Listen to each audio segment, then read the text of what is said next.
जय श्री कृष्णा। माताओं बहनों को मेरा राम राम है। और मैं रेखा एक बार फिर से अपने YouTube चैनल RS भक्ति की शक्ति में आप सभी का स्वागत करती हूँ। और आज मैं आपके लिए लाई हूँ ऋषि पंचमी की कहानी। ऋषि पंचमी की कहानी, ऋषि पंचमी जो है भाद्र पक्ष के शुक्ल पक्ष की पंचमी को जो इस पर्व को मनाया जाता है। और माहेश्वरी समाज जो है इस दिन रक्षाबंधन भी मनाते हैं। और भाइयों की लंबी उम्र के लिए बहनें इस दिन व्रत रखती हैं और अपने भाइयों को तिलक करके रक्षा सूत्र बांधकर ही भोजन करती हैं। और इस दिन उपवास रखने का भी नियम है। सभी बहनें अपने भाइयों के लिए उपवास रखती हैं। और ऋषि पंचमी की कथा 2 है और इस भाग में हम सुनेंगे पहली कहानी और अगले भाग में हम सुनेंगे दूसरी कहानी। तो अगर आपको मेरी कहानी अच्छी लगती है तो आप इसे लाइक और शेयर ज़रूर करें। कमेंट बॉक्स में जो है आप जय श्री कृष्णा भी लिख सकते हैं। और इसी के साथ जो है मेरे चैनल पर अगर आप नए हैं तो मेरे चैनल को आप सब्सक्राइब कर लीजिए, बेल आइकन के बटन को दबाइए ताकि आगे आने वाले सभी व्रत त्योहार की जो नोटिफिकेशन है वो आप तक पहुंच सके। तो हम शुरू करते हैं। एक माँ बेटे थे और बेटा एक माँ से कहता है कि माँ आज ऋषि पंचमी है और मैं बहन के घर जो है राखी बंधवाने जाऊँगा। माँ कहती है कि बेटा हम गरीब हैं और आप जो है क्या लेकर जाओगे। तो बेटा कहता है कि माँ लकड़ी बेचकर जो पैसा आएगा वो मैं लेकर जाऊंगा। और ऐसा कह के वो बहन के घर रवाना हो जाता है।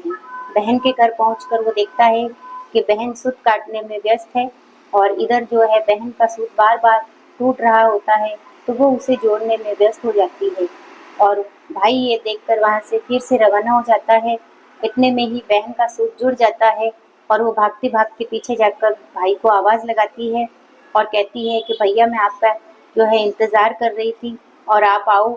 और भाई बोलता है कि मैं तो इतनी देर से यहाँ खड़ा था। तब वो अपनी सूत की सारी बात उसे बताती है कि इतनी देर से उसका सूत नहीं जुड़ रहा था और वो उसे जोड़ने में व्यस्त थी।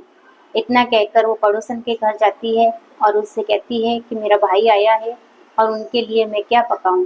तो पड़ोसन कहती है कि घी में चावल बना और तेल का छोंका लगा दे। और वो ऐसा ही करती है। हांडी में घी में चावल चढ़ा देती है। 2 घंटे व्यतीत होने के बाद भी चावल पकते नहीं हैं तो वो अपने भाई से कहती है कि चावल पक नहीं रहे हैं। तब भाई कहता है कि घी में चावल कभी नहीं पकते, आप जाके दूध लाओ और खीर बनाओ। और वो दूध लाती है, खीर बनाती है और दोनों मिलकर भोजन करते हैं। और जब भाई जाने लगता है तो बहन गेहूं पीस कर उसके जो है लड्डू बनाकर और भाई को पोटली में बांध कर देती है। भाई वहाँ से रवाना होता है और जब बच्चे लड्डू मांगते हैं तो वो अपने बच्चों को लड्डू देती है। और जैसे ही लड्डू टूटते हैं तो उसमें से सांप के छोटे छोटे टुकड़े नजर आते हैं। ये देखकर वो अपने भाई के पीछे भागती है और उसे रोकती है और कहती है कि भैया आप वो लड्डू मत खाना। तो वो कहता है कि लड्डू तो मैंने खिचड़ी पर बांध दिए थे सोने के लिए और उसे तो चोर चुरा कर ले गए। चोर कुछ ही दूरी पर खड़े खड़े ये बातें सुन रहे होते हैं और वो लड्डू खाने ही वाले होते हैं और वो रुक जाते हैं। इतने में वो वहाँ पास आकर बोलते हैं कि आज तुमने हमारी जान बचा ली और आज से तुम भी हमारी धर्म की बहन हुई। इस कथा के अनुसार बहनें कभी भी भाई को रात्रि में अपने घर नहीं रोकती हैं और जाते वक्त उन्हें साथ में कुछ भी बांधकर नहीं देती है।